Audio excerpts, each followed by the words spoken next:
De tout temps, le questionnement sur l'origine du langage a passionné les humains. Comment a-t-on acquis cette faculté unique en son genre? Est-ce que c'est arrivé il y a très très longtemps avec d'autres hominidés que l'Homo sapiens? Est-ce que ça s'est fait en plusieurs étapes? Et quelles pressions évolutives ont pu expliquer l'apparition d'une telle faculté aussi puissante? On ne peut pas répondre à ces questions de façon certaine, parce que la parole ne laisse pas de traces, et donc on est réduit à faire des hypothèses à partir de tout ce que l'on sait, par ailleurs, de l'évolution des hominidés. La plupart des chercheurs pensent que cette évolution se serait faite en deux étapes. La première étape aurait été le fait de Homo erectus il y a 1 million ou 1,5 million d'années. C'est une espèce qui est sortie d'Afrique et donc qui a connu un très grand succès évolutif, et évidemment on a envie d'associer ce succès évolutif à un système de communication entre eux qui aurait été plus performant et qui aurait été donc la première étape de création du langage. La deuxième étape aurait été celle de notre espèce, Homo sapiens, car nous aussi, nous sommes sortis d'Afrique il y a 100 à 200 000 ans, et nous aussi, nous avons connu un succès évolutif incroyable, et on peut penser qu'effectivement le langage a été un outil formidable pour le développement de l'humanité.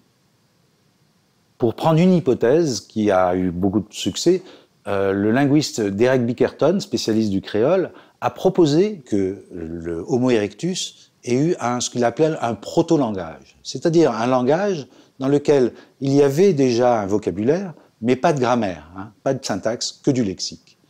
Cela permet de faire des petites phrases, du genre « moi chasser lapin »,« toi cueillir fruits ». Vous voyez, ce genre de phrases dans lesquelles quelques mots suffisent pour la vie quotidienne à échanger ce dont on a besoin de point de vue pratique. Si l'on accepte cette hypothèse, la question que l'on peut se poser, c'est pourquoi la deuxième étape a consisté à complexifier autant le langage. Pour essayer de répondre à cette question, il faut se pencher sur ces propriétés des langues qui sont si complexes. Et on peut en retenir un certain nombre, comme par exemple la syntaxe, effectivement, qui permet d'emboîter des phrases les unes dans les autres. On peut dire des phrases du genre « Je pense que Marie se demande si Pierre l'aime encore ». Ces emboîtements, ça permet d'avoir des points de vue différents sur les mêmes faits.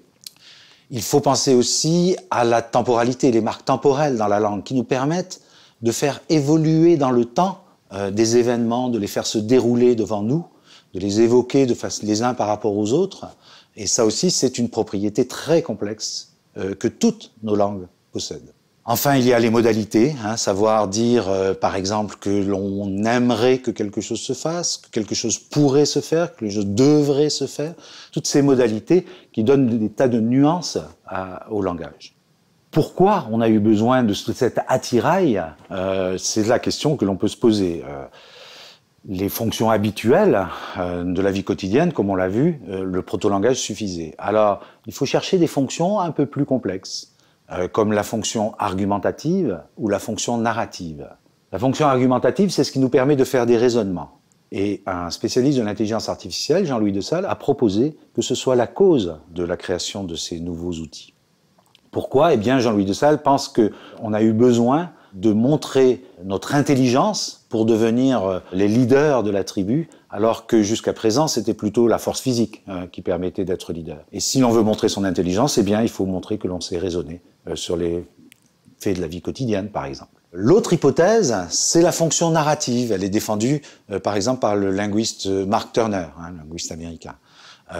La narration, c'est ce qui permet effectivement de raconter des histoires. Et on sait le rôle que les histoires jouent dans notre vie quotidienne, mais aussi dans nos religions, par exemple. Tous les mythes fondateurs, ce sont des histoires que l'on raconte.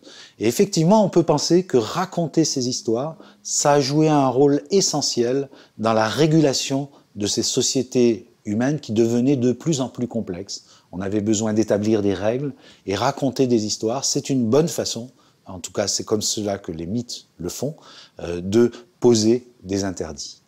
Mais tout cela reste très spéculatif. Toutes ces hypothèses, nous n'aurons sans doute jamais le fin mot de l'histoire. Simplement, cela rend un peu plus plausible la manière dont nous avons acquis cet outil merveilleux qu'est le langage.